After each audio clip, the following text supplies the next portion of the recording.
escola, pois, dominical, irmãos, receber celeste luz, o santo livro aberto em nossas mãos, aprendemos de Jesus. De grandes vultos, eras memoráveis, lições sublimes vemos aprender, lições escritas na alma inapagáveis, que moldam nossas vidas com poder, que moldam nossas vidas com poder. A escola, pois, dominical, irmãos. Bom dia, meus queridos irmãos, que a paz do Senhor esteja convosco nesta manhã maravilhosa. Estamos neste domingo com a nossa transmissão para a Escola Bíblica Dominical. Claro está que não é como nós temos feito todos os domingos, lá na igreja, mas é um tempo que nós vamos passar aqui para conversar um pouco a respeito da palavra de Deus. Quero saudar a todos os meus irmãos que estão assistindo nas suas casas. Nosso estúdio aqui é bem simples, não é aquela sofisticação toda, mas nós queremos, com esta palavra, buscar a presença de Deus, e nós vamos ler o nosso texto que eu escolhi para continuarmos a nossa conversa. É João capítulo 4, do verso 19 ao 24. Nós estamos seguindo um assunto, e esse assunto eu vou dar continuidade hoje, por alguns instantes, para falar com os irmãos sobre isto. O texto diz assim, versículo 19: Disse-lhe a mulher: Senhor, vejo que és profeta. Nossos pais adoraram neste monte, e vós dizeis que é em Jerusalém, lugar onde se deve adorar. Disse-lhe Jesus: Mulher, creia que a hora vem, em que nem neste monte, nem em Jerusalém adorareis ao Pai. Vós adorais o que não sabeis, nós adoramos o que sabemos, porque a salvação vem dos judeus. Mas a hora vem, e agora é, em que os verdadeiros adoradores adorarão o Pai em espírito e em verdade, porque o Pai procura tais que assim o adorem. Deus é espírito, e importa que os seus adoradores o adorem em espírito e em verdade. Vamos orar? Nosso Deus e nosso Pai misericordioso, obrigado por esta palavra. Que nesta manhã nós possamos ter o nosso coração alentado, a nossa alegria redobrada, por saber que o Senhor é quem cuida de nós como o nosso Mestre e Senhor. Estamos em escola dominical, muito diferente daquela que estamos acostumados, mas é a palavra do Senhor que será ministrada, que será trazida nesta hora. Portanto, abra, Senhor, os nossos entendimentos para que possamos compreendê-la e assim adorar cada vez mais e melhor ao Senhor, autor e consumador da nossa fé, em nome de Jesus. Amém. Bem, queridos, esta é uma hora muito apropriada, até porque nós sabemos que a escola dominical acontece todos os domingos, e hoje está acontecendo aí na sua casa. Está acontecendo na igreja, que é a casa de todos os nossos irmãos.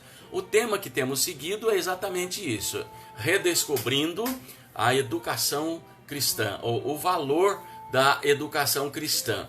E para nós é importante lembrar que a educação cristã tem como princípio a casa de todos nós, o nosso lar.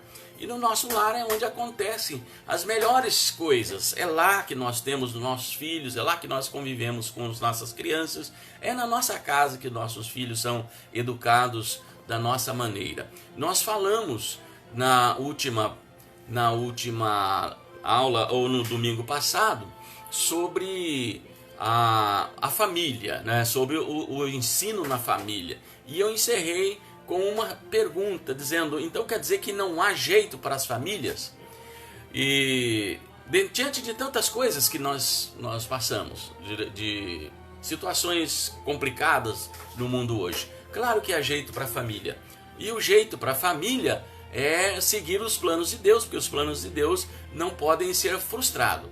Então vamos falar hoje da adoração em família no Novo Testamento, baseado nesse texto, claro, e em outros que nós estamos seguindo, que é o livro de Deuteronômio. A relação entre a adoração e a vida familiar continuou no período do Novo Testamento, não se interrompeu.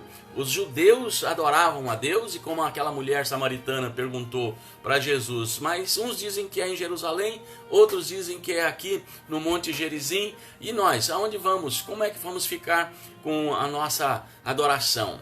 E Jesus diz, não é ali, não é aqui, mas a adoração você vai fazer em espírito e em verdade. Onde você estiver, você vai adorar a Deus. Então, Pedro, na sua palavra, afirmou e reafirmou que a promessa feita a Abraão, aquela promessa que Deus houvera feito a Abraão, havia de se cumprir em o Novo Testamento. Lá no capítulo 2, versículo 39 do livro de Atos, Pedro diz, para vós outros é a promessa, para vossos filhos e para todos quantos o Senhor chamar.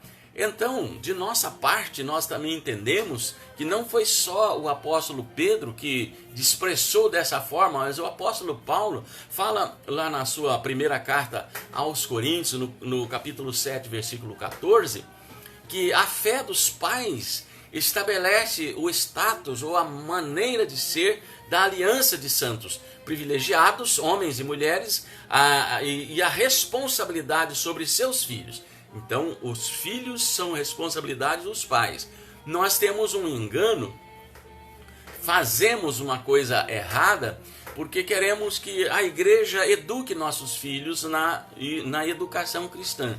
Na igreja não tem esse papel específico de educar os filhos na vida cristã. Ele tem sim, a igreja tem sim o papel de focar na criança, nos alunos, a Bíblia como palavra de Deus e ensiná-los, direcioná-los no caminho do Senhor, da maneira como eles a aprenderam nas suas casas. A igreja do Novo Testamento, que incluía crianças com seus pais como membros do corpo de Cristo, lá em Efésios 6, 1 a 4, e a experiência de crentes individuais, tais como Timóteo, que foi criado num lar evangélico, num lar crente. Paulo fala que ele aprendeu as Sagradas Letras através da mãe, Eunice, e da sua avó, Lloyd, que eram duas servas do Senhor, piedosas, que ensinavam ao seu filho Timóteo o caminho do Senhor. Então, as palavras de Paulo afirmam, não só Paulo, mas todo o Novo Testamento, afirmam a importância da escola bíblica dominical, a importância da fé e do culto com as famílias. Uma coisa interessante que nós temos observado, irmãos, nesses últimos tempos, em tempos de coronavírus, é que, embora muitos pensem que Satanás tenha fechado as igrejas, pelo contrário, Deus abriu uma igreja em cada lar, abriu uma igreja em cada casa. Já pararam para pensar que na sua casa funciona uma igreja? Você, seus filhos, seu marido, ou vice-versa, você, sua esposa, seus filhos, em falando para os maridos. Então, para os irmãos que estão assistindo aí a nossa escola dominical hoje, a minha palavra é que devam continuar mantendo esses ensinos da palavra de Deus para seus filhos, tenham eles a idade que tiver. Porque, de fato, nossos filhos para nós são sempre as nossas crianças. A igreja do Novo Testamento, que tinha as suas crianças, fazia delas os seus potenciais discípulos e alunos para o futuro da igreja. Como conclui Douglas Kelly, um autor, a religião familiar, que muito depende do cabeça do lar, guiando diariamente a família perante Deus em culto, é uma das estruturas mais poderosas que o Deus mantenedor da aliança tem dado para a expansão da redenção através das gerações, diz ele, de forma que incontáveis multidões possam ser levados à comunhão através do culto do Deus vivo na face de Jesus Cristo. Pensemos então, irmãos, que o culto familiar é algo de suma importância. Você que talvez não tenha sido criado em um lar evangélico e hoje está criando seus filhos na admoestação do Senhor, busque uma forma adequada de inserir o seu filho no conceito igreja-família, e família-igreja, não necessariamente nessa mesma ordem, mas para que eles aprendam a amar a igreja como uma extensão da sua casa, e não vice-versa, amar a sua casa como uma extensão da igreja. A igreja é a complementação, sim, do ensino que o lar tem trazido para a família. E aqui nós podemos lembrar, amados, que é dever da família realizar o seu culto. Na nossa Constituição, nos princípios de liturgia, diz que o culto doméstico é parte da vida familiar, da criação dos filhos. Então devemos sempre lembrar disto.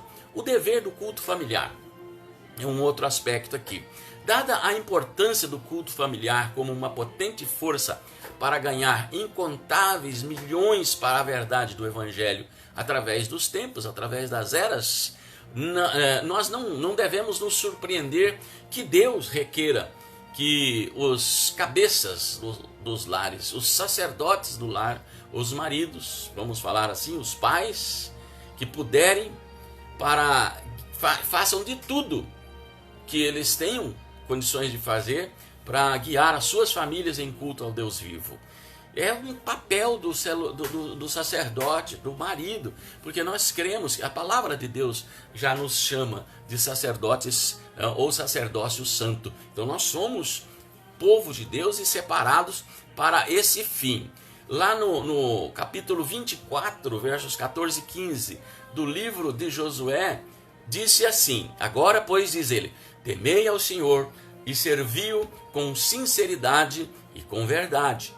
Deitai fora os deuses a que serviram vossos pais da além do rio e no Egito, e servi ao Senhor.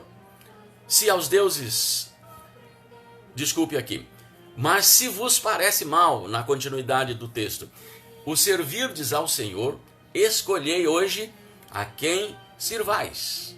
Diz: eu e a minha casa serviremos ao Senhor. É a definição clássica de alguém que toma a decisão de colocar a sua família debaixo da sua guarda, do seu cuidado, para com isso fazer esta família uma família abençoada. Mas repare aqui, irmãos, 3 coisas nesse texto que eu citei. Primeiro, Josué não fez da adoração ou o culto a Deus vivo uma opção. Eu posso adorar em casa, eu posso adorar no monte, eu posso adorar na igreja. Não é aqui uma opção que ele diz. Ele ordenou a Israel a temer ao Senhor. E já no verso 15 ele enfatiza que o Senhor deseja ser adorado e cultuado voluntariamente e deliberadamente em nossas famílias. Porém, eu e a minha casa serviremos ao Senhor. Veja como é interessante isso, né, irmãos? A gente ter não como opção, mas como um dever de adorar ao Senhor na beleza da sua santidade e fazê-lo na sua casa, junto com a sua família, junto com os seus filhos, aquele fervor cristão, aquela hora boa e agradável que eu chamo de minutos de raro prazer na presença do Senhor. A segunda coisa que a gente vê no texto de Josué, que no verso 15 reforça o culto a Deus em família com o seu próprio exemplo. Eu e a minha casa serviremos ao Senhor. Esse é o exemplo que ele declara que iria fazer isso, que era obrigação do cabeça. Porque aqui no verso 15 demonstra que ele estava se endereçando aos cabeças dos lares. No verso 15, declara que Josué irá fazer o que ele quer que todo chefe de família em Israel faça, servir ao Senhor. Eu e a minha casa serviremos ao Senhor. Josué tem tal comando sobre a sua família que fala em nome de toda a sua casa. Mas se você parece que tem as suas dúvidas, desculpe eu dizer, mas tem pessoas, tem lares que os pais não assumem toda essa obrigatoriedade de levar a família a um culto a Deus. Então, poderíamos pensar que existem diversos fatores que reforçam essa ousada declaração de Josué. Vejam, Josué tinha 100 anos, era um notável ancião, um homem de um cabedal enorme. Então Deus havia anunciado que Josué iria morrer, mas ele sabia da sua influência, ele sabia que tinha a liderança sobre o povo. Provavelmente ele tem até se referido a isso um pouco mais ou um pouco menos, mas dito ao povo: vocês vão ter que caminhar sozinhos agora. E eu estou de partida, mas quero deixar vocês certos disso, que há necessidade de continuar servindo ao Senhor. Vocês não podem dizer agora que servem ao Senhor e daqui a pouco vão mudar de ideia, porque o Senhor, depois de lhes haver feito tanto bem, vai lhes fazer mal. E de fato o Senhor é um Deus de justiça. Então Josué sabe que ainda havia muita idolatria em Israel. O povo ainda não havia se dobrado totalmente diante do Senhor. E no capítulo 24, 31, nós vemos o que no livro de Josué se escreve: serviu, pois, Israel ao Senhor todos os dias de Josué e todos os dias dos anciãos que sobreviveram a Josué e que sabiam toda a obra que o Senhor tinha feito a favor de Israel. Isso é a recompensa do justo. É a recompensa que nós temos diante de Deus por mantermos a nossa vida na presença do Senhor, cultuando e adorando a Ele na nossa casa. O terceiro aspecto que encontramos nos versos 14 e 15 desse texto de Josué 24 que eu citei, é que a palavra servir no verso 15 é uma palavra abrangente. É uma palavra traduzida como adoração. Em outras palavras, é o nosso culto, nossa forma de cultuar a Deus, muitas vezes registrada na Escritura.